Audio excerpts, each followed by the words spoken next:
make contact, but sometimes a young hitter gets so carried away in driving in that run, he forgets about, you know, the proper way to play the game. And Todd Green, and it may come straight from Terry Collins, thinking this ball field is so explosive. Go ahead and drive that run in. Let's have a big inning. Chops it wide of Larry Boa, the coach at third base.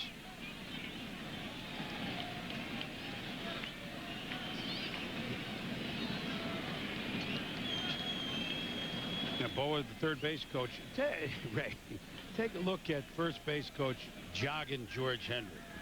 Now, I mean, there he is, but look at how far back he's playing off of the... No, he's playing deep. It's almost like Willie McCovey is at the plate and he's playing first base. He wants nowhere near the bag. I've never seen a first base coach play that far off. Anyway, ground ball right to shortstop. Jeter over to Tino Martinez. And Green has gone. Salmon has to stick at second base. I mean,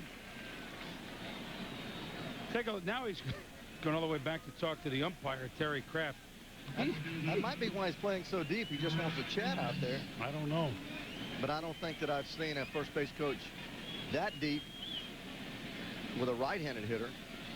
But yeah, I mean, Rene goes deep, Latchman, when McGuire steps up, but that's because he's afraid for his life. He's in short right field. Look at George. That's a classic. He is. Well, here's a guy who can pole it, Garrett Anderson. 28-game hitting streak. Earlier this season, 4 RBIs in this series. Chance to pick up another one. 4 for 13 in the series, and Wells works him low and away. Ball 1. Well, Garrett is a very underrated hitter. .310 this year with 13 home runs, 38 doubles. A 28-game hitting streak earlier. There's 157 hits. Chris is 5th in the league behind Alex Rodriguez. He always gets a lot of hits. 189 last year. He's one of the best hitters in the league against left-handed pitchers. It's because he stays on the ball so well. He does not try to pull the ball. David Wells trying to get some of that perspiration off of his hands. It's amazing on a hot, humid night how much that perspiration just drips down your hands. You use rosin, you use whatever you can. It can help you, can it? It can. It can make it a little tacky, but you don't want it to be slippery. And if the balls are not rubbed up real well, they'll be a little slick, and the sweat is just like water. You know, obviously, rainwater makes the ball slippery. Good pitch on the outside corner for Wells. 2-1. Yeah, when you want to wet it up, you want to control the amount of saliva on that ball, or some other substance. KY jelly, pine tar, or several others.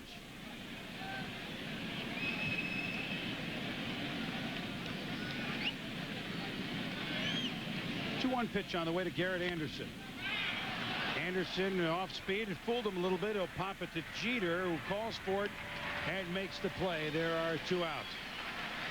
Let's go to Bill Pito. All right, Chris, Cleveland, a possible first-round opponent for the Yankees in the playoffs. Indians and Mariners. 5th inning, Manny Ramirez, who went 4 for 4 last night. Almost came up with a cycle last night, had a home run, and that's a 2-run shot tonight. 3-2 Indians in the bottom of the 6th. All right, Billy, thank you. Boy, Manny can hit it. Indians need to, I mean, it's hard. They've had no competition, really, in the AL Central, with all due respect to the other teams in that division. So they now may have realized they got something to play for here with the Angels. You're trying to beat them out for second-best record. And what we talked about with the stakes at home field. And the Indians are maybe one team that could, well, of course, I say that. The Angels have beaten the Yankees 6 out of 9, but you know, the Indian veterans say, hey, we beat the Yankees last year in the playoffs. I know it's a different Yankee team, but that might be a team that the Yankees might fear. But that's for late September. This is late August. And the 0-1 pitch on the way to Troy Glaus. This is really one of the moves that Bill Babasi made. All the moves we talked about at the beginning of the show that Texas made. Dave Hollins now hurt, out for the year at third. They bring Glaus up from Vancouver. This amounts to about their biggest move, in addition to getting guys back off the DL like Jack McDowell and King Hill. He's only hitting .221, but as you mentioned, Ray, he fields so well. And he will hit. That's a good pitch by Wells, 1 and 2. I think he will hit too, Chris. He loads up so well. What I mean by that is if you watch his front foot and his hands, how he separates and strides with his front foot, moves his hands back, and he just really prepares to hit. He looks like he can hit the ball a long way. He just has to learn the strike zone, get an idea of these pitchers that he hasn't seen before. Hits this one to left field, but Strawberry got it off the handle a little bit, and Strawberry is there. So a leadoff double to Tim Salmon results in nada for the Angels. Bernie Williams leads the lead. Thank you. Well, Loaiza's got great stuff. He hasn't been great yet for Texas, Ray. No, he hasn't, but Johnny Oates 2 weeks ago in Cleveland told me that he has the best stuff on his staff, and they're really happy to get him, and he certainly is going to be a big addition to that ball club. Well, the Yankee fans hoping that Bernie Williams remains in addition to this club, a big free agent at the end of the year, a $10 million player. He's playing like it. Would be a Yankee that wins a batting title, hitting at .344, began the day 12 points ahead of Todd Walker of the Twins and 18 points ahead of his teammate Derek Jeter and Boston's Mo Vaughn for the batting title here in the American League.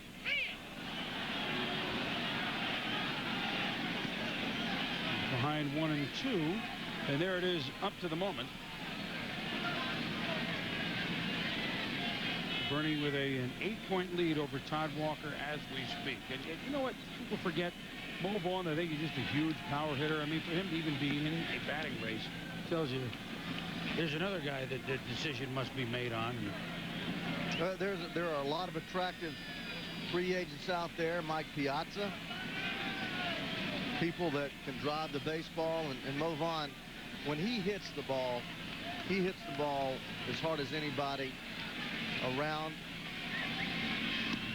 He strikes out a lot, but I think I saw a deal where here he makes contact. He hits like 440 last year when he made contact, because he struck out like 115 times. Plus, you've seen the batting leader try to hit against the Nutsy. Rung up by Field and Culbreth. Sparks has retired the leadoff batter in each of the first 4 innings. And you notice he goes to the knuckleball, does not give in with a 1-0 lead. And Bernie gives up on the ball up. But what's his pitch? Just throws a little floater there, 3-2. The ball just tumbles, and last minute moves a little bit back on the plate, rings him up. I guess a knuckleball pitcher, Ray, as Tino Martinez steps up, and Bernie will think about how to better time it out the next time up. It must be like a golf swing for even a good pro, because you say, boy, if the knuckleball pitcher can do this, why can't every time out or every year they just be unhittable? And any slight variance, right, and throwing the knuckleball, and you're throwing up batting practice, correct? Correct, because the ball is not moving, and if you throw it that slowly, hitters are going to just wear it out. But it's a difficult pitch to control. It's very hard to get the ball over the plate.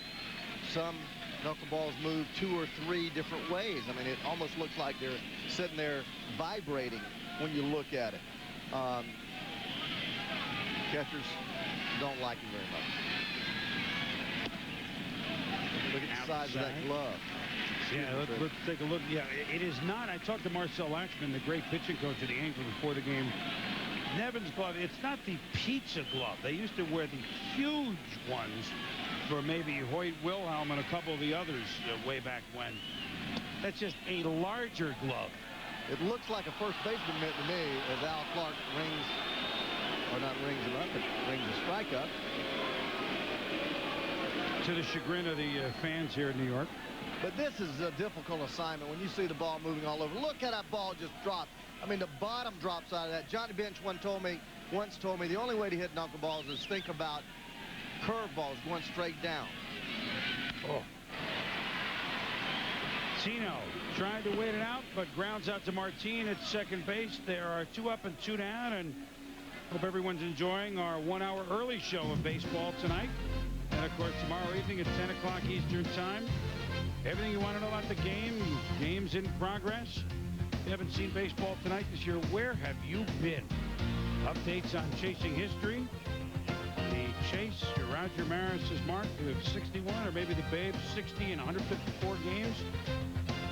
All that on baseball tonight. The hour show at 10, the half-hour show at midnight. And I can tell you, as Chili Davis swings at the first pitch and grounds at this Arcinian short. So 3 up, 3 down. The Angels, Steve Sparks has given up only 1 hit through 4 innings of play. Jim Edmonds' solo home run is the 1-0 margin right now. 1-0 Angels at the top of the 5th inning. That's the bullpen coach of the Yankees, Tony Cloninger, and he expressed our sympathies. His brother Frank passed away this weekend in Iron Station, North Carolina, and he wanted me to say hi to Frank's sons, Dale, Dwight, and Billy. So we are condolences from Ray and I and all of us at ESPN to Frank Cloninger's family and Tony. And he just got back today, and we had a nice talk for a while. Tony's a good man, so we wanted to get that across as we begin the 5th inning here at the stadium. Phil Nevin, Gary DiSarcina, and Jim Edmonds. 8, 9, and 1. Nevin, one of 6 #1 draft picks, either by the Angels or by someone else who are now playing for the Angels. He never really has. He's done a good job this year. He never has not yet reached, obviously, the potential when you get drafted in the first round. It's always a dice roll. Certainly has the size, and I mean, he could be a power hitter in this. Well, he's got a quick bat. He's got a quick bat. He likes the fastball. That was a changeup there from Wells. But when he was drafted by the Astros, he was thought of as being a potential 30 home run guy, and there against Wells, you see he's hit 3 home runs. And 12 at bats. That's pretty good. It's real good. So don't tell David Wells that he hasn't quite yet reached his potential, right? He's reached it against David, against the Boomer. Well, he came up as a third baseman, then they moved him to outfield, and now they're trying to catcher. He didn't really have the skills to play those other positions. He always had a pretty good arm and take advantage of his bat. Just really a developing, really young catcher because he's only been doing it like 2 years. Good pitch by Wells. Nevin wanted to go for the downs, but instead will sit down. 1 out. Well, what a great pitch sequence. He started him off with fastball, then look at this curveball. He went to the changeup, then the fastball, and a big hook. He wasn't even close to that pitch, but that's why David Wells is 16-2. And the thing about David, he doesn't put up a lot of crooked numbers on those boards. He doesn't walk a lot of people, so he doesn't get himself in trouble. You have to hit your way on with this defense behind him. Gary DiSarcina with a base hit up the middle, and I want to ask you about him because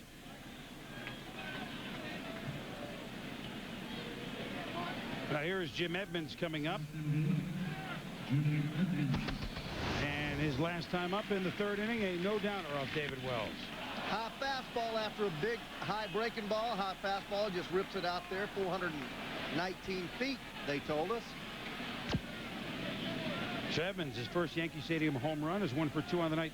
DiSarcina, when you hit the way he has this year, around the 300 range from the number 9 hole, the only one that came to mind was when the Twins won the series in '87 and especially '91 when Gagne was hitting 9th and hitting 280, you know, with power at 290. Actually, he probably hit 300 one of those years. Chop but foul. And you play defense the way he does, and you're such a spark plug. But when you get that from the number 9 hole, in many ways, in a lot of ways, he could be your MVP. Well, he could. He is such a big part of this ball club, often been referred to as the glue that holds this ball club together. You know, hitting 9th in the American League is, if you can get on base, it's such a big plus because of the fact you've got all those big bombers coming up behind you. It's like a double leadoff hitter. DiSarcina has scored 62 runs out of that 9 hole on the way to scoring about 85 runs. That's a whole lot of runs for a 9-hole hitter. Interesting. Like Gagne, they're both suburban Boston.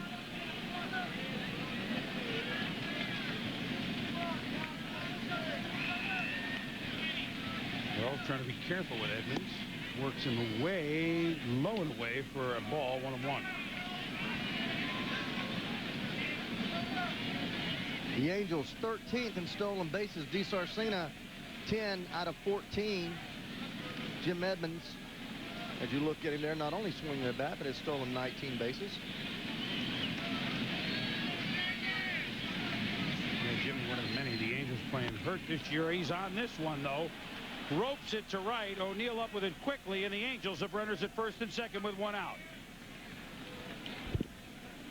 As we look at our in-game box score, Edmonds is now 2 for 3, and here comes Norberto Martin, who is 2 for 2. So the top of the order doing their job. Actually, 9-1-2 really doing the job thus far against David Wells, even though it's only amounted to 1 run thanks to Edmonds' home run. But with runners in scoring position, not doing the job. Again, the Angels have a runner in scoring position. Let's see if they can deliver. David Wells, a lot like Tommy Glavine and the great left-handed pitchers in this game, has the ability to make pitches when he's in trouble.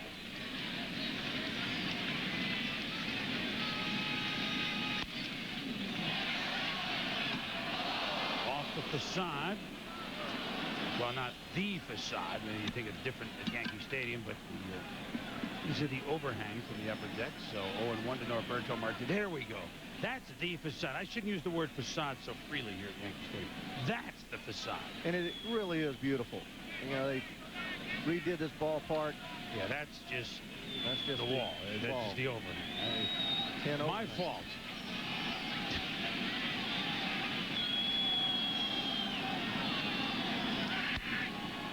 Little chopper. Nice backhanded play by Tino Martinez to get the middleman. Edmonds sliding into second base. All right, Tino went a long way for that ball. And I don't know that Bush, had he gotten it, well, he certainly couldn't have made the play at second base. That would have been a tough whirl. And with the way Norberto runs, you're going to see David Wells look just for a moment. I don't believe David would have beat him to first base. So I think this is the only play. Great play. Yankees, such a well-rounded ball club. First in pitching, first in hitting, and third in defense. So now runners at the corners for Darren Erstad. You talked about the great lefties like Tommy Glavine pitch with runners on. For that being a fielder's choice. Opponents against Wells with runners in scoring position, 1 for the last 50. Well, that doesn't surprise me because he can go to that next level. That's a great So that's stat. about 4 levels above. Oh, that is. They just turn it up a notch. And Tom Seaver did that better than anybody I ever played with. You know, when you're going to go out there and throw 120 pitches and be a man, as you started this telecast with, looking to go 7 innings or more, you have to pick your spots. You can't go hard as you can all the time. And David Wells knows that, seasoned veteran. Makes pitches when he has to, conserves that energy when he can. And that's why he's so effective, and that's a phenomenal stat there.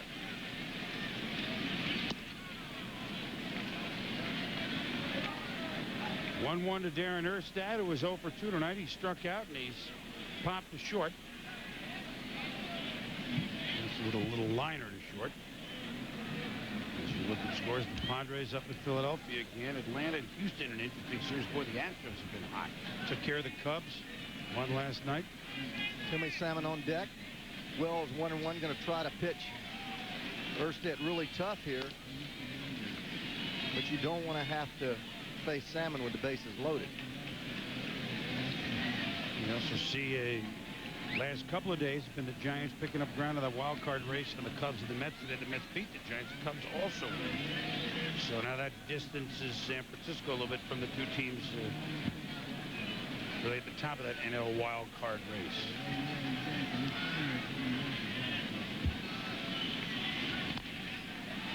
Off speed, chopped at by Erstad. The count is 1-2 with 2 down. Well, he's pitched Erstad all night long away with the breaking ball. Let's see if he comes here 1-2 with the fastball inside just to keep Erstad honest. Erstad doesn't strike out a lot. think he's got him set up on the inside part of the plate, because that pitch there, he nicked it, and it was a heck of a pitch. So he should come right back in with a fastball inside part of the plate here, and then go back to curveball 2-2.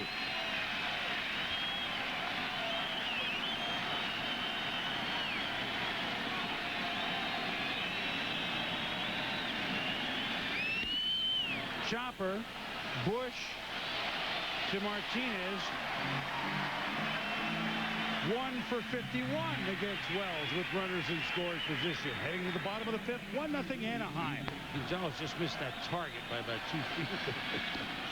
Bottom of the 5th, the Yankees is staring a 1-0 deficit in the face. I know it's only 1 run, but the Angels have beaten them Monday night. They beat them Tuesday night. They beat them this afternoon. They play again tomorrow night. And it's important for the Angels, the Yankees, to break through. They go against the ace, Chuck Finley, tomorrow night. With a strawberry shift. And the shortstop, and that's why Darryl showed the bunt. Darryl, a great breaking ball hitter. Look at all 3 guys on the right side of second base. We saw this the other night with Barry Bonds. And then watch this knuckleball again. That's hardly any rotation at all. He just swings right underneath it. Strike 3. You know what's funny about that chip? Nevin looked to fire it right down to the bag at third base, and then realized, wait a minute, my third baseman's a shortstop. Do you see him double clutch? That's concentrating on the pitcher there. But here's a knuckleball now with 2 strikes, and this ball moves a little bit down. And again, he swings not underneath it, but out in front of it. He just swung at that ball before he got there. 4th strikeout tonight for Steve Sparks. Giving up just 1 hit. He has been a breath of fresh air. We started the telecast to tell you, as he faces Jorge Posada, that he was brought up to pitch some quality innings. He was pretty good a few years ago with Milwaukee. Then kind of had a bad year, was up and down 2 years ago with both AAA New Orleans and then the Brewers. Had Tommy John type elbow surgery a year ago, so did not pitch. And that is inside the line.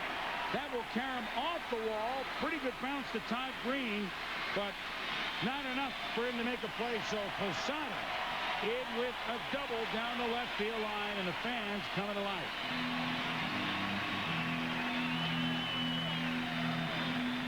I think Posada is going to be the next great catcher, switch hitter, third baseman, way off the line. Ball just curling, and watch the ball as we talked about.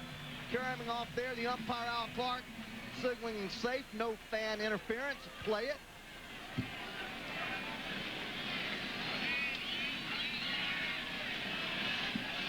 So that'll bring up Scott Brochus, who has been the hottest Yankee in this series.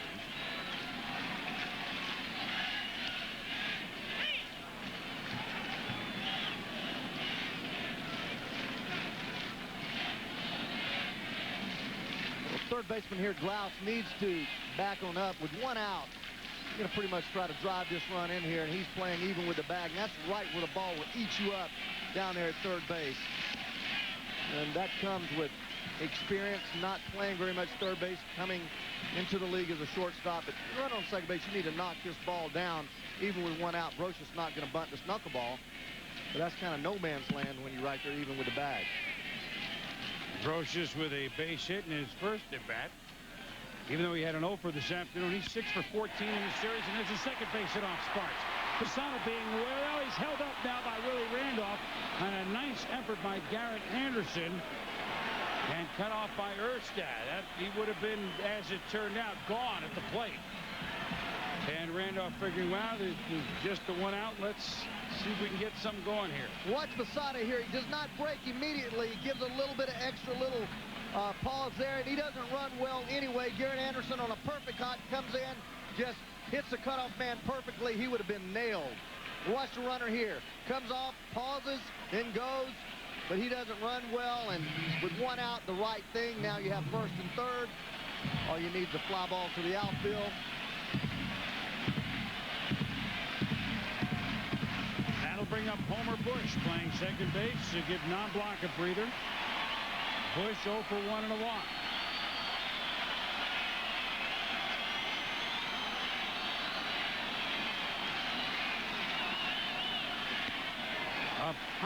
ball one.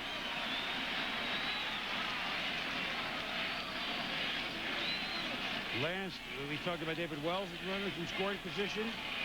Sparks almost as good, at least the last 4 starts. 3 for 22. Although one of those 3, just the base hit there by Brosius. 2-0 to Homer Bush, young man from East St. Louis, Illinois, who is 25 years of age. Didn't see much action here with the Yanks, but I showed you batting average of 341. When he's gotten in, he's done a heck of a job. Terry Collins hoping his knuckleballer Steve Sparks can wriggle free of this Yankee rally. Bush sends it down the left field line. Back, gone!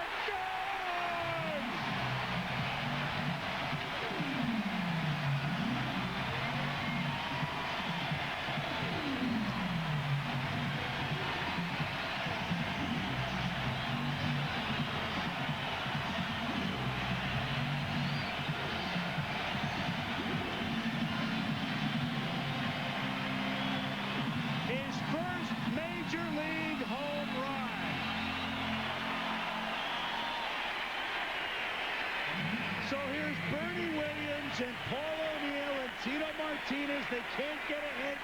Homer Bush hits a 3-run home run.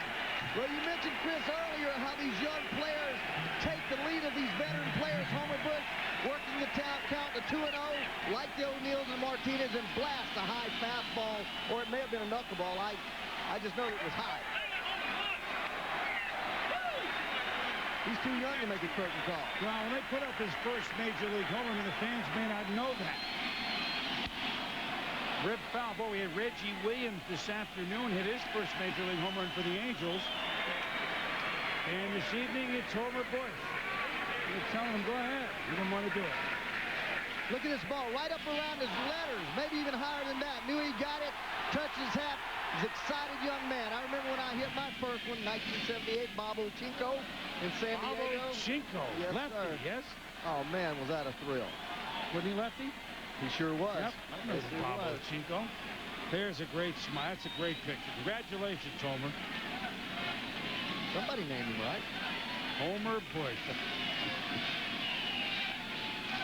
Playing in the house that Ruth built. Yeah, you don't want to name your kid Double Bush. Homer Bush. 4-3. You don't want to do that. This one is ripped by Jeter toward the fence. A 2-hopper against the wall. Derek will stop at second.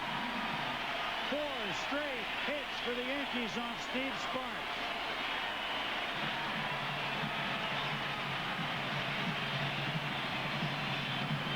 So Marcel Latchman will come out and talk with Sparks. I remember when Jimmy Leland had Tim Wakefield come up at 92, he said, I'd go out to the mound, but I wouldn't know what to say to him. As Bush is still quiet. You don't have to hide the smile. Marcel said, you know, later on, early on in his career as coaching, well, not early on, but he had Charlie Huff toward the end of his career, and he learned a lot about knuckleballers. Here's the pitching coach learning from a veteran knuckleballer, so he does have some background and knows what to tell him a little bit. But a lot of guys go to the mound, Ray. If you had a knuckleballer, I mean, what do you tell him? I wouldn't know what to tell him. I wouldn't know what to tell him. Just settle back, get back into your rhythm. He's been leaving the ball up. Chris, that's the only difference this inning. And when knuckleballers start leaving the ball up, the ball flattens out. There's not that break. And a lot of times it's been trying to throw the ball too hard, and pressure or stress will do that.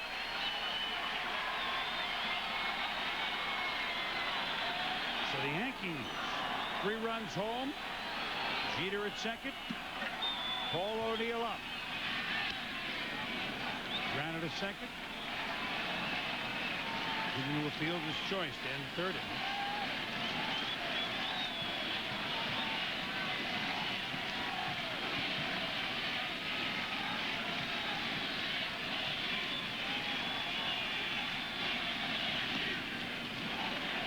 Missed low and away, 2-0. I don't know who the MVP is going to be this year, but certainly the Yankees have 3 viable candidates in Jeter and O'Neill. Actually 4, Martinez, Williams. I mean, you look at their stats and they throw some numbers at you.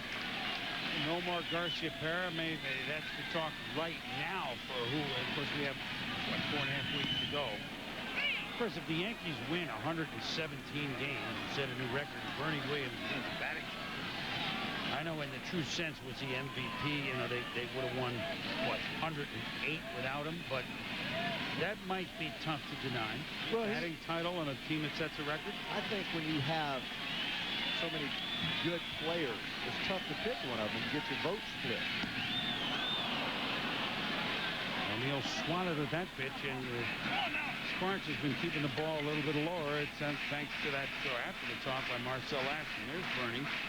Even though he missed some time, an injury early on. Win a batting title? I don't know. That's a tough vote. For Anaheim, they win the division. It would be their MVP. It's tough. The only problem I have with Bernie is the fact that he did miss all those games, and they won so many games, and he's actually 4th on his club in RBIs, and I think, and I mean, Brocious has driven in 80, and then Martinez 103 and O'Neill 96.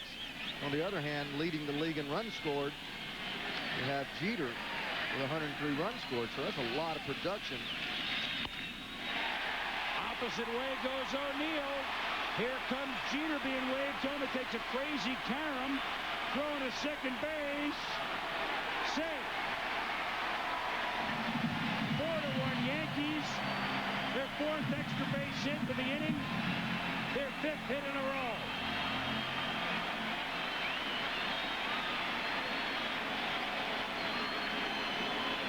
Well, another knuckleball, and this one's a little bit out over the plate, and O'Neill just fights it off down the left field, something he's become very adept at, driving the ball the other way. Again, Funky Karam almost getting thrown out at second base. Green with that sore shoulder throwing the ball high, and O'Neill making a kind of a reverse turnover flip-flop, some type of slide there. Look at him sliding by the bag and flipping back, touching the bag with his other hand. It was interesting, that's for sure, Ray. Here's Bernie Williams now that they're figuring, hey, this opposite way thing is going to work. Well, you have to wait, and that's the thing. You so used to gearing up 90, 91, 92 mile an hour fastballs, and you start throwing the ball at 65, and it takes you a little while, even when you know that in your mind. There's a lot of difference between that 60 mile an hour floater and that 92 or 3 mile an hour fastball. Hit and run. Martine will go over to Erstad. Already at third base is Paul O'Neill. Let's move it. Let's hit and run over to Billy Pito. All right, Chris, Boston and Oakland, we're in the 6th inning. Miguel Tejada here for the Athletics against Brett Saberhagen. Drops. 2 runs coming to score. That makes it 4-3. The A's have added 1. We're tied at 4 in the top of the 7th. The A's can score some runs now, as there's the guy that started the year with the A's, Mike Fetters. Mike Force Fetters is up now in the Angels pen. A one-time Angel. He's back with, well, he pitched for California. Now he's pitching for Anaheim. Things change.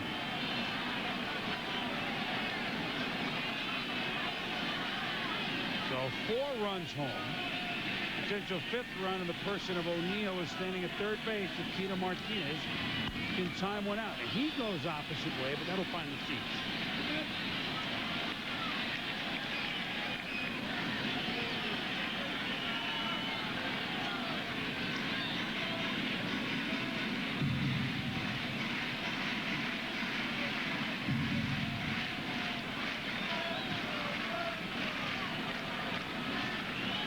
Tino with 104 RBIs this year.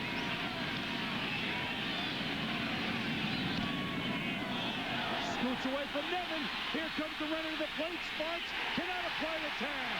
O'Neill is safe. Sparks says he had him. Here comes Collins.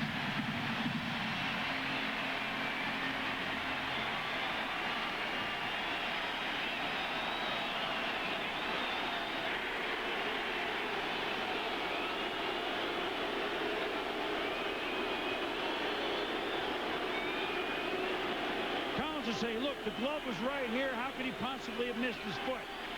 That's exactly what he's saying. And oftentimes pitchers come to the plate and they go to the plate as opposed to going to 2 or 3 feet up the line. I think Sparks received the throw on the plate, and Collins, because the ball clearly beat him, here we see it, the ball hits his kneecap, goes away. Nevin pumps on it. But look at him, he's actually kind of behind the plate. He puts the glove down, and boy, oh boy, I don't know. That's I could not see. Here's another look. You look at him trying to block the plate, slides by, tag. He's actually safe, but that's an unbelievable call. That's an unbelievable call. Because if you look right here, you're going to see him miss him and then tag the bag, tagging around his groin area. But I tell you what, anytime that ball beats you, might as well call the man out, because you're not going to get an argument if the ball beats you. Going the opposite way as Tino, and that'll be in the stands out. Yeah, O'Neill, remember, he had the interesting route to second base and then the interesting route to the plate. Yeah, you trick him. Bobbing and weaving like someone coming home from a little late. Nevin's bobbing and weaving. Yeah, he says, I've had enough of this. That's a strike 3, which Nevin has to throw down the first. Paul O'Neill sliding and Homer Bush is hitting. And we've given the Yankees a 5-1 lead.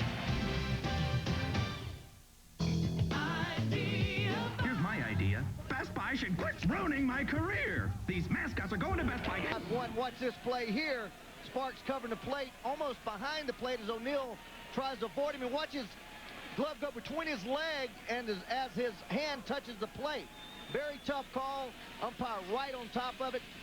Calls him safe, says his hand was in there. Even in slow motion, it's inconclusive.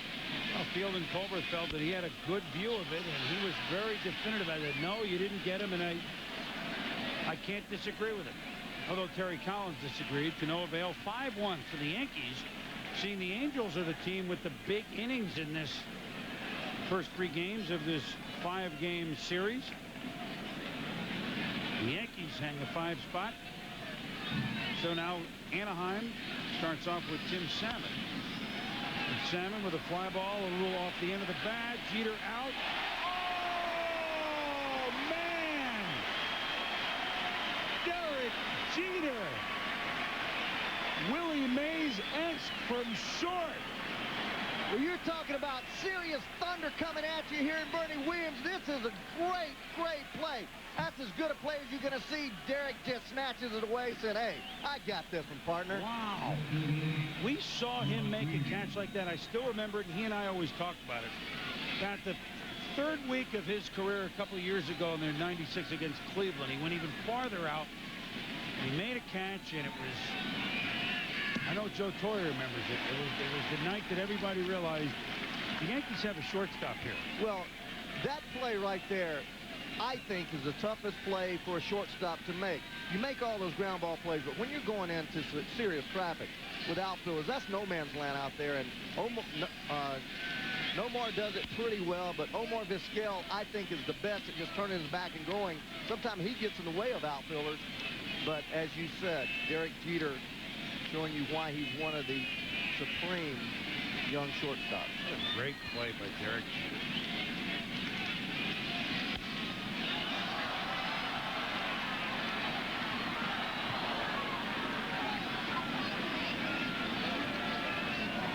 One and two, the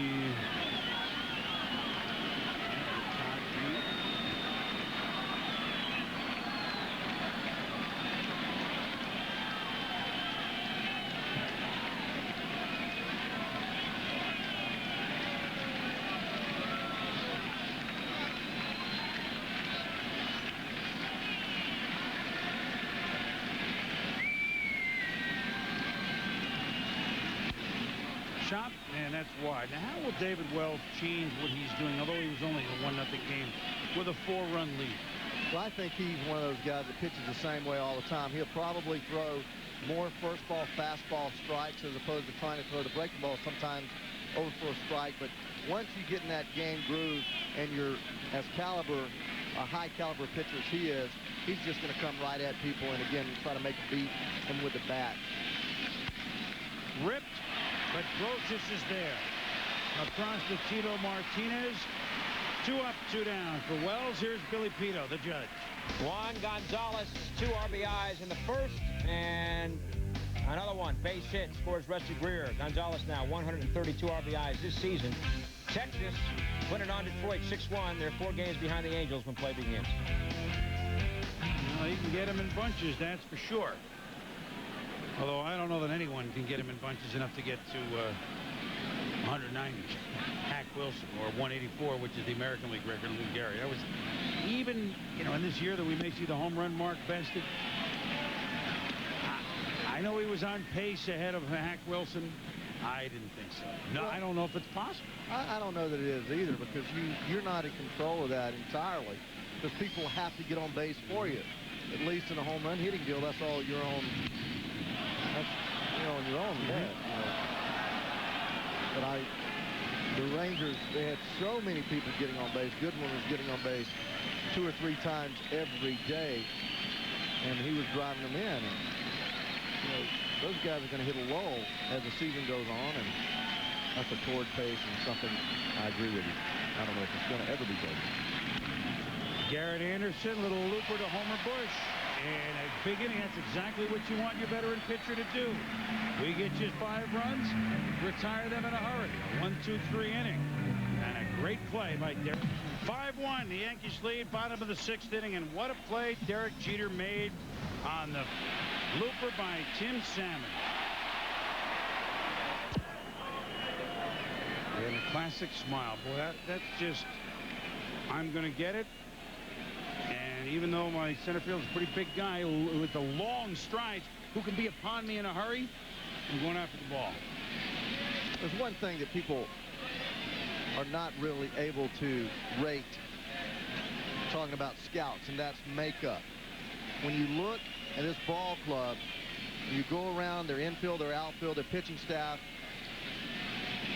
they have great makeup. That means they know how to play the game of baseball. They do it unselfishly.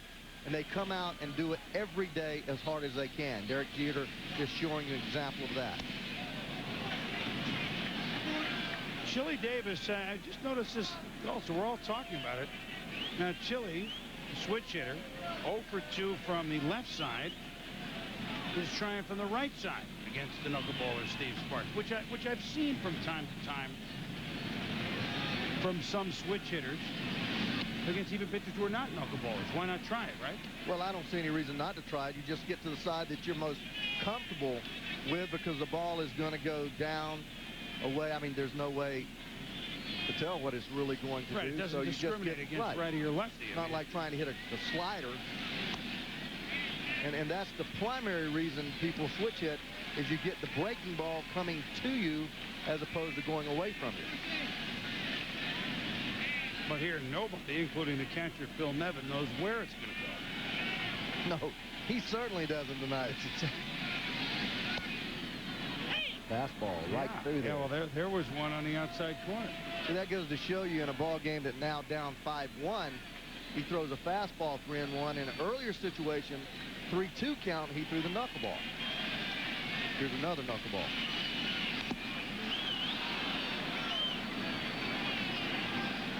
That one back off the paraphernalia. Again, Mike Fetters is warming up in the pen.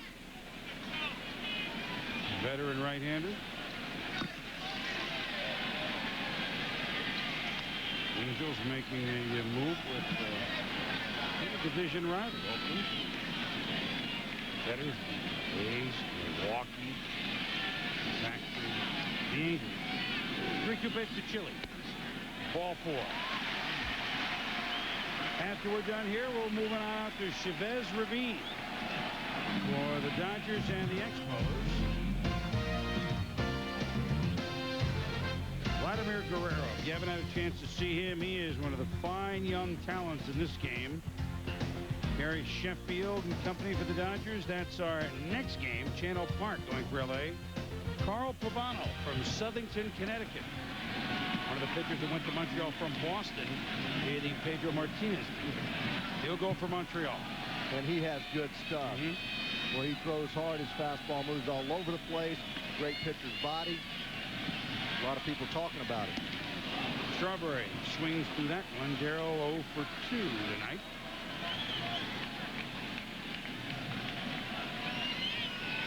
The Yankees came into this game, to remind you, with a 4-game losing streak. The only 4-game losing streak they've had all year. They've only had one 3-game losing streak before that. That was the first 3 games of the season, and it's interesting to note that 2 of those 3 losses in that streak, when they started 0-3, were Anaheim. 3 of the 4 losses in this streak are Anaheim. Joe Torre might be thinking, you know, 1 is an accident, 2 is a trend.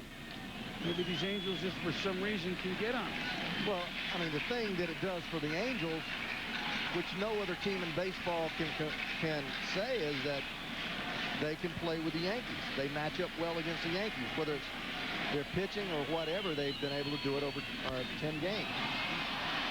Strawberry took a big cut. Ball drifts into the glove of Troy Glaus. Makes a nice play to snare it. Let's go to Bill Pito. All right, Chris, we check in on Mark McGwire as he chases Roger Maris 0 for 1 when he steps up in the 4th.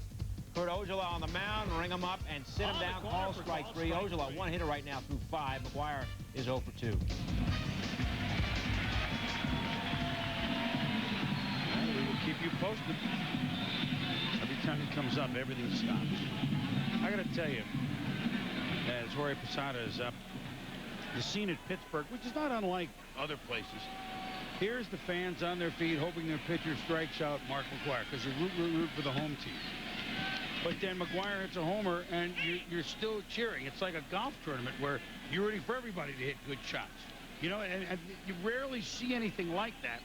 An opposing player, and he had the curtain call at Pittsburgh after the home run. I mean, it was, and of course, he packs him in everywhere he goes. And oh, Sparks is there, and Chile is doubled off.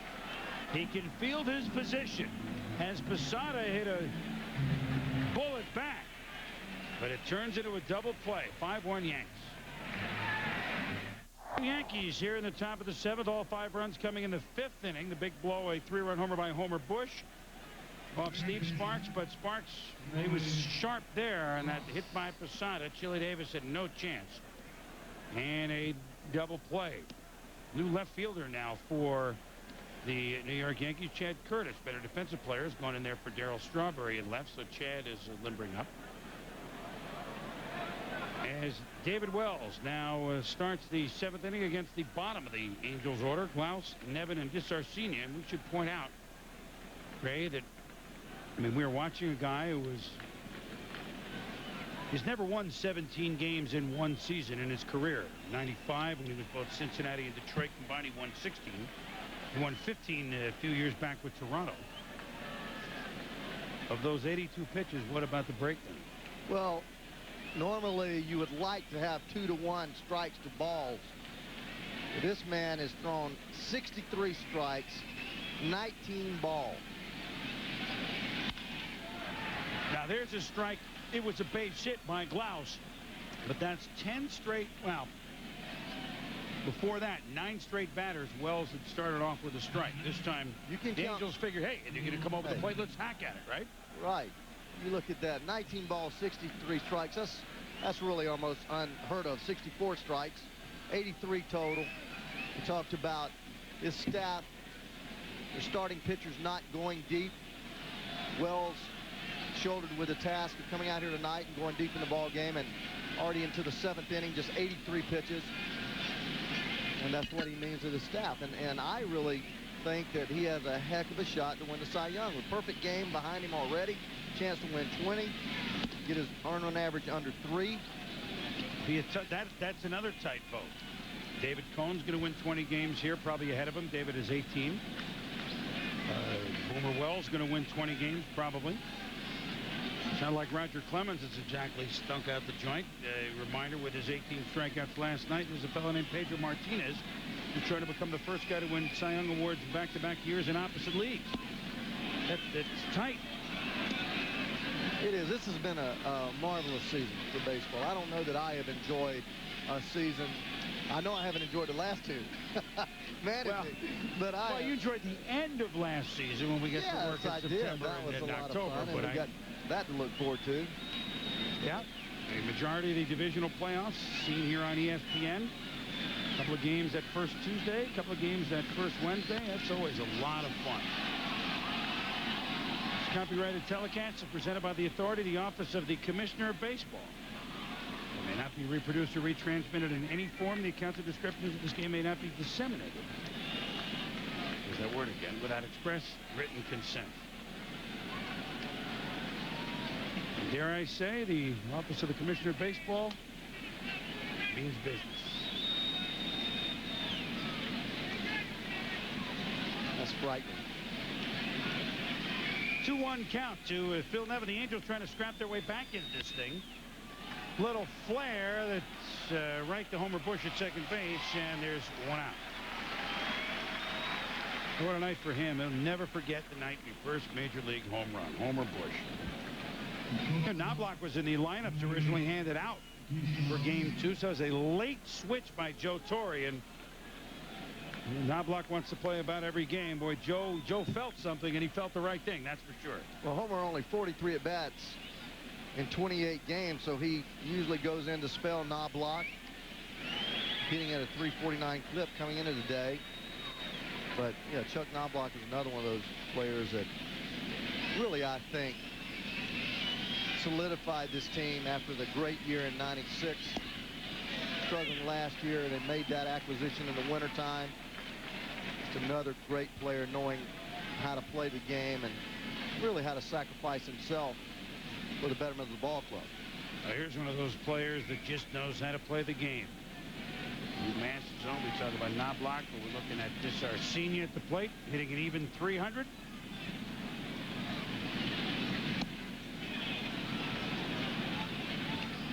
One and one to Gary. Gary is 1 for 2 with a base hit in the 5th inning. Flew out to left field in the 3rd. Chris Berman along with Ray Knight here from Yankee Stadium. First half of our double dip on Wednesday Night Baseball. The man that thrilled so many on May 17th. You see that one of his many tattoos is kind of hanging out from underneath the short sleeves on a very humid night here in New York. Those ominous skies have really held off. And David Wells is borne down. Jim Edmonds solo homer, the only blemish on him tonight. 1 run, 7 hits allowed by Wells. Showing bunt, pulling it back to Cesarcina. Count is 2-1. Again, we reminded the Angels have come from behind in all 3 of the games in this series thus far.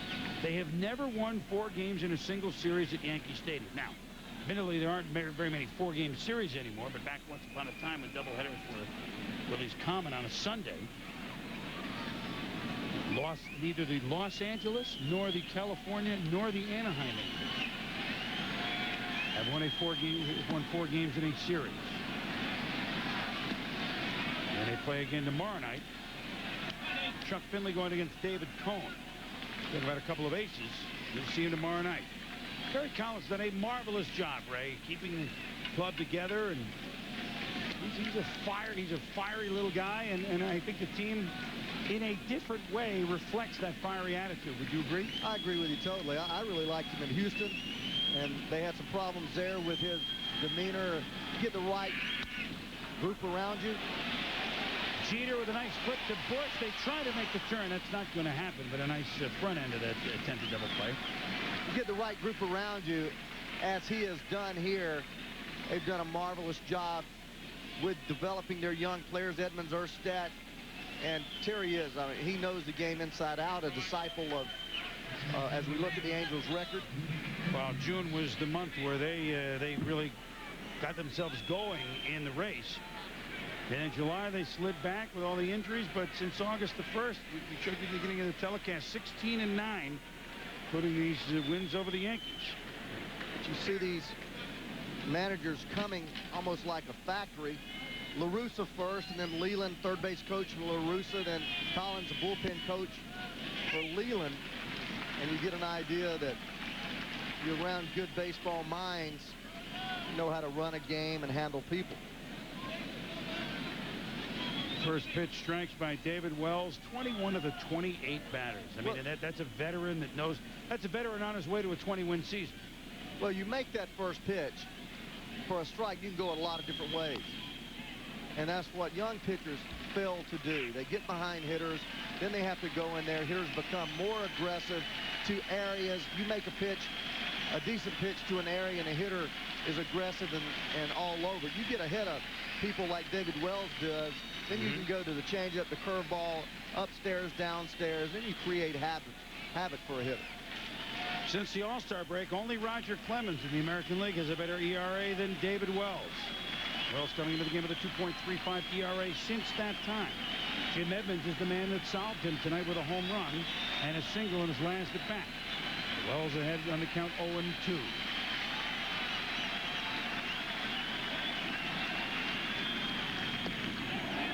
Edmonds held off 1-2. A little note here that if Wells wins tonight, that means he would win 17 of his last 18 decisions. He actually began, he's 16-2. He began 0-1, by the way. The Angels beat him early on out on the coast. That opening two-game series. The last American League pitcher to win 17 of 18 decisions, Steve Stone, one of our broadcast compatriots now. 1980 with the Orioles, a Cy Young year.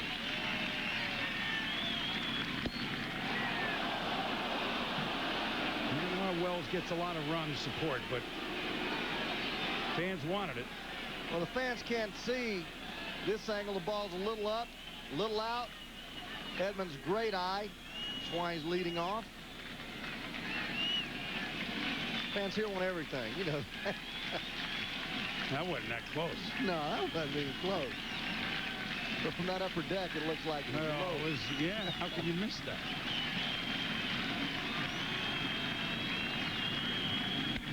Ripped to right. Back. Gone for the second time tonight. Jim Edmonds has homered off David Wells.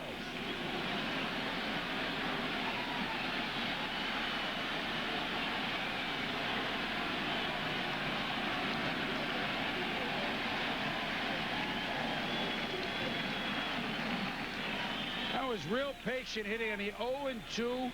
He laid off the first ball was an even tougher layoff. The second one the fans wanted, and it rewarded himself with a home run. But another high fastball, and this is something that David Wells and a lot of other pitchers will do.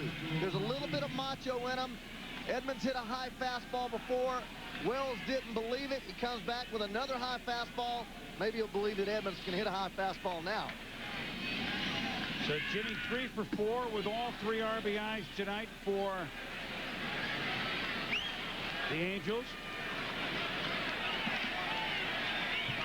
Chris, while we have a moment, I'll tell you, James Rodney Richards, who was a great star for the Astros, most overpowering stuff that I've really faced, threw me nothing but fastballs. First time I ever faced him, I hit a double off the left field wall. He had a devastating slider, and the macho in him made him keep throwing me fastballs, and I kept hitting them. I never had to hit his slider. Finally, after about 3 years in the league, he started throwing me a slider and wore me out. Norberto Martin showed bunt, pulled it back. Jimmy Edmonds sitting not very far off the great batting coach of Hall of Famer Rod Carew. Here's a class man there. Martin in the hole.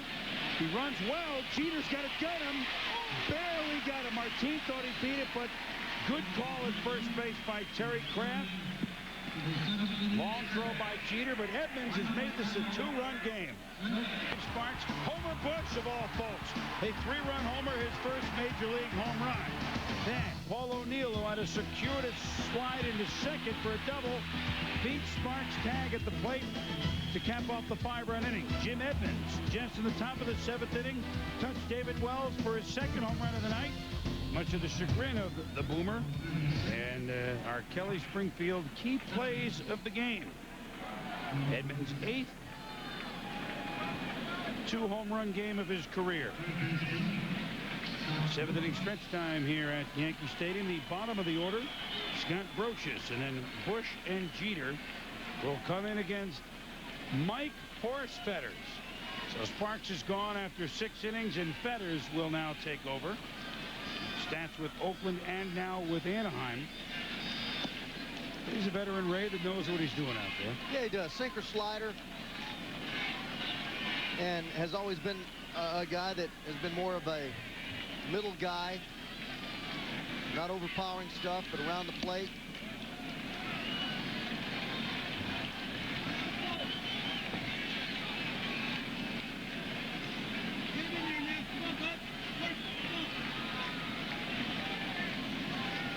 Scott Brocious, what a great year he's had.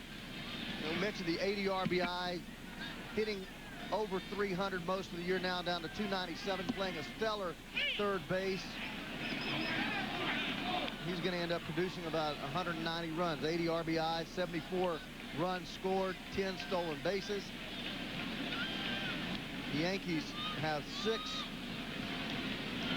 players with 10 home runs and 10 stolen bases. You don't see that very often.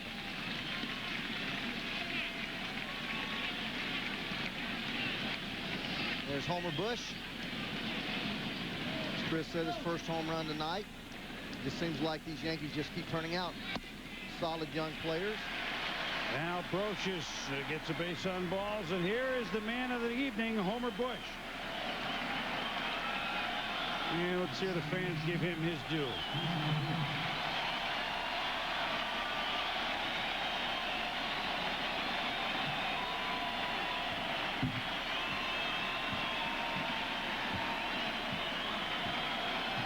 It's nice.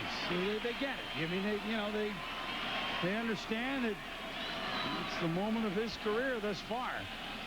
He's the reason the Yankees are finally hoping to break this 4-game losing streak, the longest they've had all year. Bush, can Homer? And Homer can bunt. And he can fly. Yes, he can.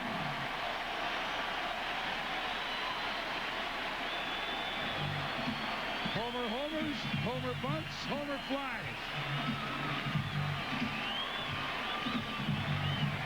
One-time manager, the pitching coach, Marcel Ashford, saying, Mike Fetters, you got to get on the ball. And look how he's going full tilt out of that batter's box. These Yankees just continue to impress me with the way that they play baseball. Not just because of their talent, but because of their desire and the way they put out. Our in-game box score for the Yankees, so that'll go as a base hit for Homer Bush. He had a pretty long home run and a very short single. So 9 and 1 have been the trouble spots for Sparks, and now Mike Fetters. Approach is 2 for 2 and Bush 2 for 3. And the 9 the number 1 hitters. Meet big guys. Bernie Williams, Tino Martinez, Chili Davis. Goose egg in the hit department thus far. Here's Derek Jeter, who doubled and scored on Paul O'Neill's double in the 5th inning.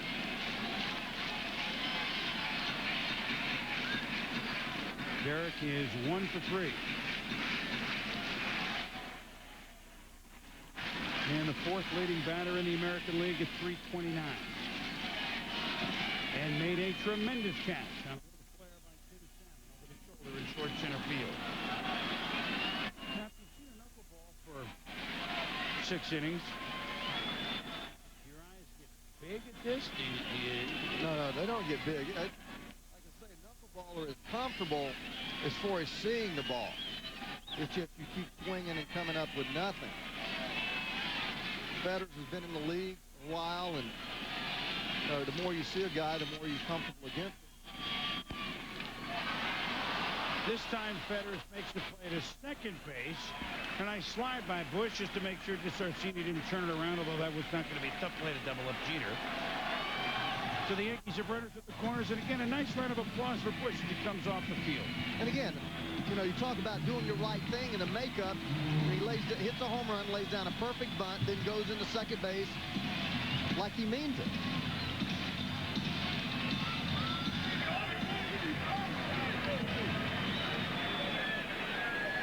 So now runners at the corners for Paul O'Neill. O'Neill RBI double his last time up. An interesting slide into second, and then an interesting slide into home to score on a passed ball. Great hitting situation for O'Neill. You have runners on first and third. First baseman holding the runner on.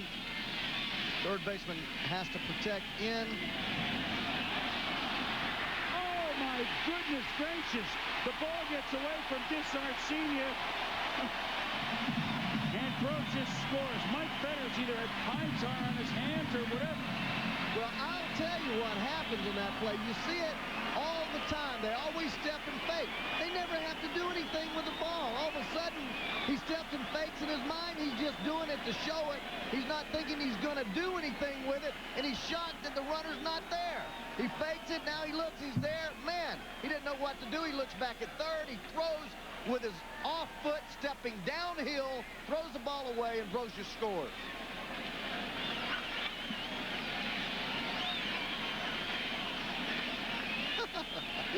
I tell you what, Mike Fetters, he may be able to throw the ball over the plate, but he can't do anything with it when he gets it. I mean, it's an adventure. The best thing to do is either hit it or give it the ball in his hand. That's funny. Look at this.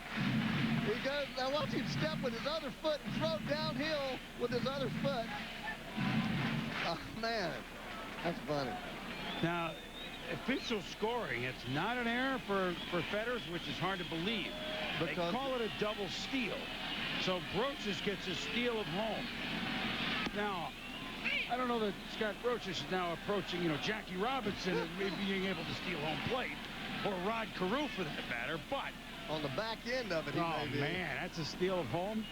Oh, hey, look, Scotty made a heads-up play, but of steals of home, I think that was one that he stole.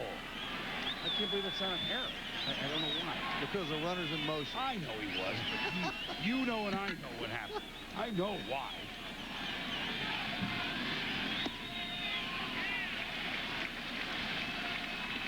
Now watch this. Here's, he's moving. He's moving. But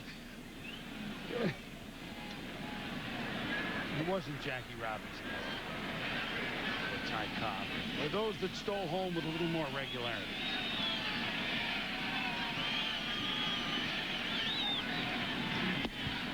Good pitch to O'Neill, and Paul will sit down. Good sinker from Fetters here. Just starts the ball right around knee high and lets it sink out of the strike zone. O'Neill chasing it.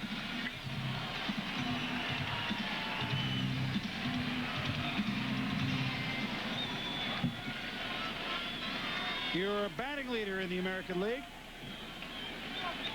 Bernie Williams.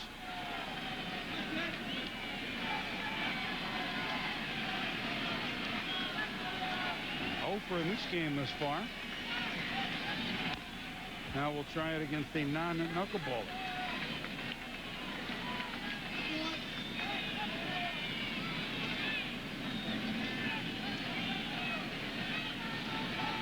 Let's see, Paul's already practiced the snout. He's near the water cooler. You never know. Now he's up. He just wants the water. That world.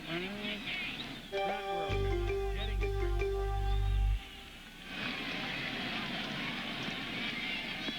He does own that seat down there, doesn't he, Ray?